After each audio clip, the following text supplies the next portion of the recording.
നമസ്കാരം. ഇന്നത്തെ എൻ്റെ ചിന്ത മക്കളെ വളർത്തുന്നതിൽ ഇന്നത്തെ മാതാപിതാക്കൾ പരാജയപ്പെട്ടോ എന്നുള്ളതാണ്.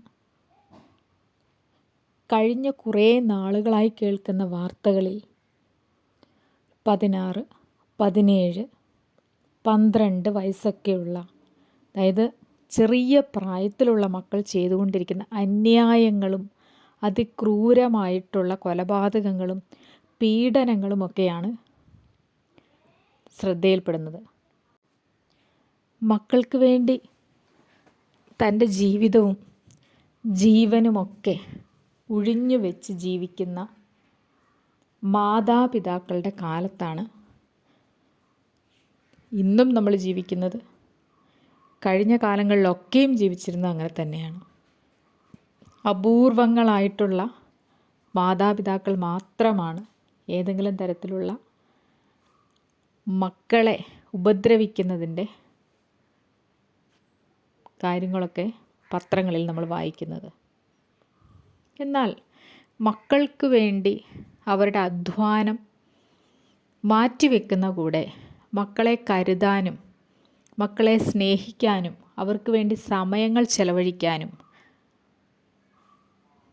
മാതാപിതാക്കളും ചുറ്റുമുള്ളവരുമൊന്നും സമയം കണ്ടെത്തുന്നില്ല എന്നാണ് തോന്നുന്നത്. തോന്നലല്ല, ഇതൊക്കെ സത്യങ്ങളാണ്. കാരണം മൊബൈൽ ഫോണുകളുടെ വരവോടുകൂടി സ്വന്തം ഭവനങ്ങളിലെ കാര്യങ്ങൾ ചിന്തിച്ചു നോക്കൂ. മക്കളോട് സംസാരിക്കാൻ സമയമില്ല. കൂടുതലായിട്ടും മൊബൈൽ ഫോണുകളിൽ വരുന്ന വാർത്തകളായിട്ടും മറ്റ് വിവിധ ചാനൽ പരിപാടികളായിട്ടും കണ്ട് സമയങ്ങൾ അതിനു വേണ്ടി നീക്കിവെക്കുക ചെയ്യുന്നത്. അതും തെറ്റല്ല. കാരണം ഓരോരുത്തരുടെ ജീവിതവും അവരുടെ ഇഷ്ടങ്ങൾക്കനുസരിച്ച് ജീവിക്കാനുള്ളതാണ്. പക്ഷേ ആ കൂട്ടത്തിൽ മക്കളുടെ മനസ്സ് അറിയാതെ പോകരുത്. മക്കളും മൊബൈൽ ഫോണിന് അഡിക്റ്റായിട്ടുള്ളവരുണ്ടാകാം. അവരെന്താണ് ചെയ്യുന്നത്, എന്തൊക്കെ കാര്യങ്ങളിലാണ് അവർ ഇടപെടുന്നതെന്ന് നമ്മൾ ശ്രദ്ധയോടെ അവരെ നിരീക്ഷിക്കണം.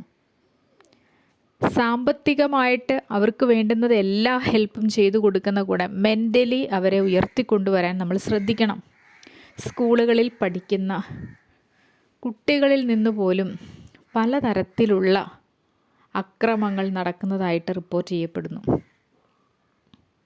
ഈയിടയിൽ വളരെ വേദനയോടുകൂടിയൊരു വാർത്ത വരികയുണ്ടായി. അഫ്വാൻ തൻ്റെ വീട്ടിലെ ആളുകളെ കൂട്ടക്കൊല നടത്തിയത്. ചെറിയ പ്രായമേ ആയിട്ടുള്ളൂ. സാമ്പത്തിക പ്രയാസത്തിന് മുകളിൽ നടത്തിയതാണെന്നാണ് കുറ്റസമ്മതം. ഇപ്പോൾ ജീവിതത്തിലെ ഏറ്റവും പ്രധാനമായൊരു ഘടകമാണ് സാമ്പത്തികമെന്ന് തെളിയുകയാണ്. ഈ അടുത്തു വന്ന വളരെ പ്രധാനമായ മറ്റൊരു വാർത്ത, 12 വയസ്സുള്ള ഒരു കുട്ടി സ്വന്തം സഹോദരിയെ പീഡിപ്പിച്ചു. ലഹരിക്കടിമയാണ് ഈ കുട്ടി. ലഹരിയുടെ ബലത്തിൽ, ലഹരിയുടെ പുറത്ത് അമ്മയെയോ പെങ്ങന്മാരെയോ തിരിച്ചറിയാൻ മേലാത്ത ഒരു കുഞ്ഞു പ്രായത്തിലുള്ള കുട്ടി ചെയ്തത് കാണുമ്പോൾ മനസ്സ് നീറുക. നമ്മുടെ മക്കളൊക്കെ വളർന്നു വരുന്നു. തലമുറകൾ നശിച്ചു കൊണ്ടിരിക്കുക. തിരികെ പിടിക്കണം. മക്കളെ സ്നേഹത്തിലും വാത്സല്യത്തിലും നയിക്കണം. മക്കൾ ചെയ്യുന്നത് എന്തൊക്കെയാണെന്ന്, മക്കളുടെ കൂട്ടുകാരാരൊക്കെയാണെന്നറിയാൻ നമ്മൾ ശ്രമിക്കണം. നല്ല കൂട്ടുകാരെ തിരഞ്ഞെടുക്കുവാൻ പറഞ്ഞു കൊടുക്കണം. അമിതമായിട്ടുള്ള സുഹൃത്ത് ബന്ധങ്ങളിലേക്ക് കുട്ടികളെ വിടാതിരിക്കുക. സൗഹൃദങ്ങൾക്ക് പരിധി നിശ്ചയിക്കുക.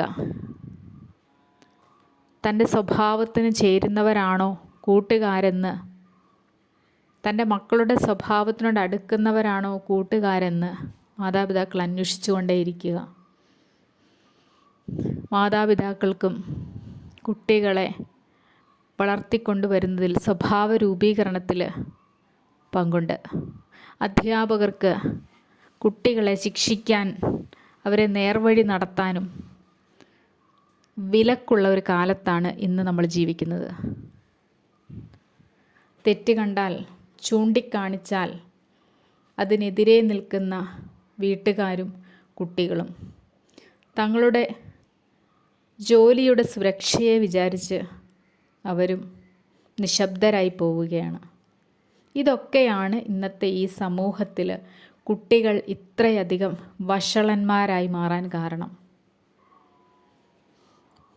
മക്കൾക്ക് വേണ്ടി സമയങ്ങൾ ചെലവഴിക്കുക, സ്വന്തം കൂടപ്പിറപ്പുകളുടെ ഭവനങ്ങൾ സന്ദർശിക്കാനും അവരുമായി ആശയവിനിമയങ്ങൾ നടത്താനും ഉല്ലസിക്കാനും ബന്ധങ്ങളുടെ ആഴം കുട്ടികൾക്ക് ബോധ്യപ്പെടുത്താനും നമുക്ക് കഴിയണം.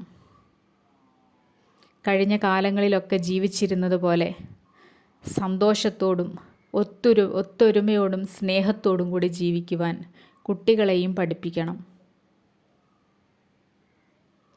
ഓരോ കുട്ടിയും വളർന്നു വരുമ്പോൾ സ്നേഹവും സംരക്ഷണവും കരുണയും കരുതലുമൊക്കെ പഠിച്ചു വളരട്ടെ. മക്കളുടെ നന്മയ്ക്കും സമൂഹത്തിൻ്റെ നന്മയ്ക്കും മാതാപിതാക്കളുടെ ചങ്കിലെ വേദനകൾ മാറാനും അത് സഹായിക്കും.